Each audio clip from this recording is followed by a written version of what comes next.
కేంద్ర ప్రభుత్వం ప్రవేశపెట్టిన కేంద్ర బడ్జెట్ రైతు కార్మిక ప్రజా వ్యతిరేకమైనదని, కార్పొరేటర్ శక్తులకు దోచిపెట్టే విధంగా కార్పొరేటర్ శక్తులకు అనుకూలమైనటువంటి బడ్జెట్గా ఉందని బడ్జెట్ను వ్యతిరేకిస్తూ సంయుక్త కిసాన్ మోర్చా ఎస్కేఎం జాతీయ పిలుపులో భాగంగా మైబాద్ పట్టణంలోని తహసీల్దార్ కార్యాలయం ముందు రైతు కార్మిక సంఘాల ఆధ్వర్యంలో కేంద్ర ప్రభుత్వం ప్రవేశపెట్టిన బడ్జెట్ బిల్లు పత్రాలను దగ్ధం చేయడం జరిగింది।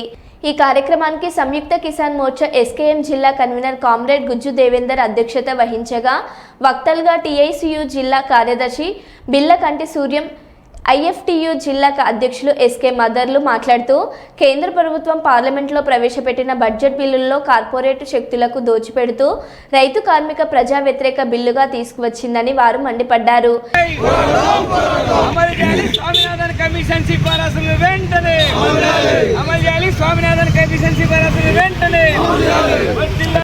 ఈరోజు ఎస్కేఎం ఆధ్వర్యంలో ఇలా భారతదేశం వ్యాప్తంగా ఇలా ఏదైతే నరేంద్ర మోడీ పార్లమెంట్లో ప్రవేశపెట్టిన బిల్లుకు నిరసనగా ఇవాళ రైతాంగానికి కానీ, కార్మిక వర్గానికి కానీ, కర్షక వర్గానికి కానీ కనీసం వాళ్ళకి తగినంత బిల్లు కాకుండా చాలా తక్కువ బిల్లుని ప్రవేశపెట్టాడు।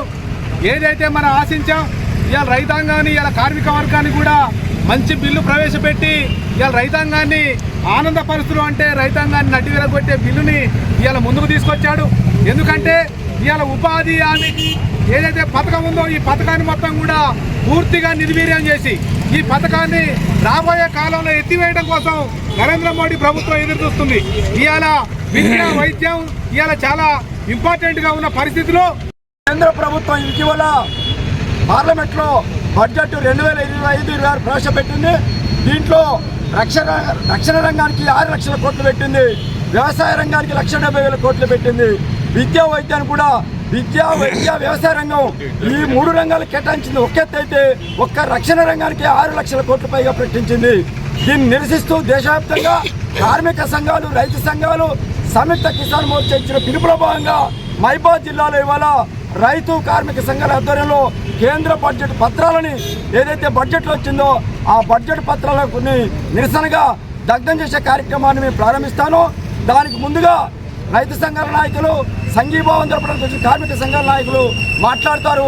సమయాన్ని దృష్టిలో పెట్టుకొని ఒక్కొక్క నాయకులు ఒక్కొక్క సంఘం నుంచి ఒక్క నిమిషం తగ్గకుండా మాట్లాడి చెప్పిందిగా మరి ప్రగతిశీల రైతు సంఘం సంయుక్త కిసాన్ మోర్చా ఎస్కేఎం ఇచ్చినటువంటి పిలుపులో భాగంగా ఈరోజు దేశవ్యాప్తంగా అన్ని జిల్లా కేంద్రాలలో అటు రైతాంగం కావచ్చు, ఇటు కార్మిక వర్గం కావచ్చు, ఆ కేంద్రంలో ప్రవేశపెట్టినటువంటి బడ్జెట్కు వ్యతిరేకంగా నిరసన కార్యక్రమాలు ఇచ్చిన పిలుపులో భాగంగా ఈరోజు మనం కార్యక్రమం చేస్తూ ఉన్నాం। ప్రధానంగా చూసుకుంటే భారతదేశం వ్యవసాయక దేశం।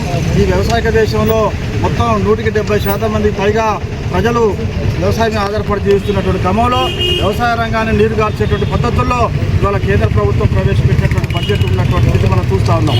మరోవైపు ఈ దేశంలో 44 కోట్లకు పైగా ఉన్నటువంటి సంఘటిత, అసంఘటిత రంగ కార్మికులకు సంబంధించినటువంటి ఎలాంటి సంక్షేమ పథకాలు లేకుండా ఇవాళ కేంద్ర ప్రభుత్వం బడ్జెట్ ప్రవేశపెట్టినటువంటి స్థితిలో మనం ఈ నిరసన కార్యక్రమానికి దిగాల్సినటువంటి పరిస్థితికి నెట్టబాటం అనేటువంటి విషయాన్ని కూడా మనందరం గుర్తు చేసుకోవాలని చెప్పేసి భవిష్యత్తులో భారతదేశంలో కమ్యూనిజం లేకుండా, ఎర్రజెండాలు లేకుండా, విప్లవ పార్టీలు లేకుండా చేయాలనేటువంటి ఒక ఏకైక లక్ష్యంతో కేంద్ర మిత్రులు మరియు కార్మిక సంఘాల మిత్రులు,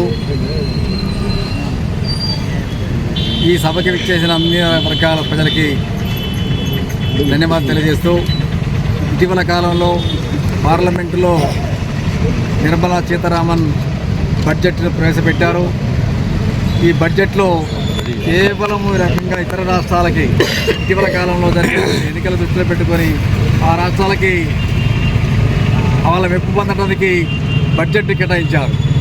కానీ తెలంగాణ కోసం ఈ రకంగా తెలంగాణ నుంచి ఉన్నటువంటి యొక్క బీజేపీ పార్టీ తరఫున గెలిచిన యొక్క కిషన్ రెడ్డి, బండి సంజయ్ లాంటి వాళ్ళు మంత్రుల గుండి కూడా ఈ రకంగా తెలంగాణని మర్చిపోయి తెలంగాణకి చిన్న చూపుతోటి రకంగా దీనికి బడ్జెట్నే కేటాయించకపోవడం అనేది దుర్మార్గమైన చర్య।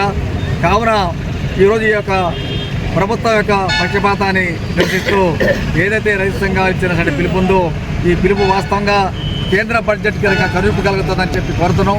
తెలంగాణకి ఇప్పటికైనా కానీ అత్యధిక బడ్జెట్ కేటాయించేసి ఇక్కడ కొన్ని శంకుస్థాపన చేసిన యొక్క నేపథ్యం కూడా ఈ మంత్రులు బీజేపీ తరఫున గెలిచిన మంత్రులు అది ఉంది। హామీ ప్రకారంగా తెలంగాణకి అలాంటి యొక్క కేటాయించిన వాటికి ఒక రకంగా బడ్జెట్ని కేటాయించారు.